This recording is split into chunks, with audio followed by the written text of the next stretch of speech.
Good morning, everyone. Today we give recognition to the 7 holy founders of the Servite order. This was in 1233, thereabouts, when these 7 gentlemen received a vision on the Feast of the Assumption. And as a result, they became hermits and went throughout the area of Tuscany preaching the Word of God. So it's a recognition of the establishment of the order, but how these guys gave their lives completely, and as they became hermits, which is really what the early apostles were asked to do, also to give up everything and go out and preach the Word of God, which they did with conviction and at great cost, obviously, to themselves.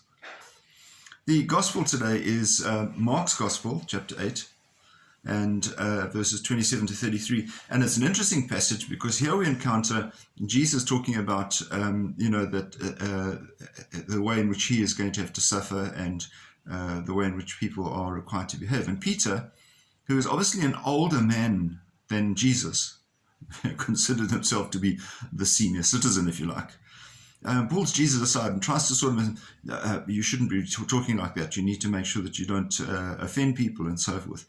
And Jesus quite simply sorts Peter out. He says to him, "Get behind me, Satan.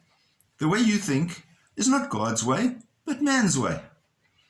And it's a wake-up call, I think, sometimes to us, and links in very much with what we've been saying in James's letter over the last couple of days, that sometimes we get sucked into doing things man's way and not God's way, because we live in this world, and hopefully we don't live of the world. That's the great challenge, to live in the world with Christian values, not live of the world with worldly values.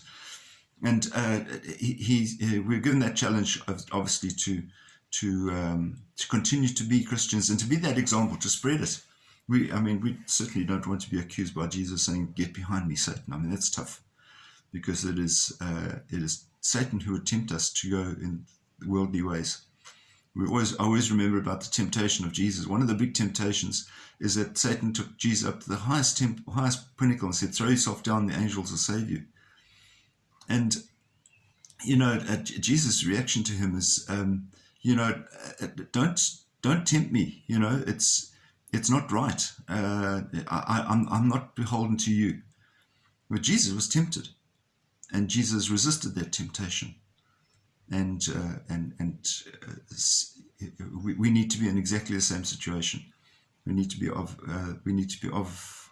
living in this world, but not of it. Have a wonderful, safe day. We'll see you again. Bye-bye.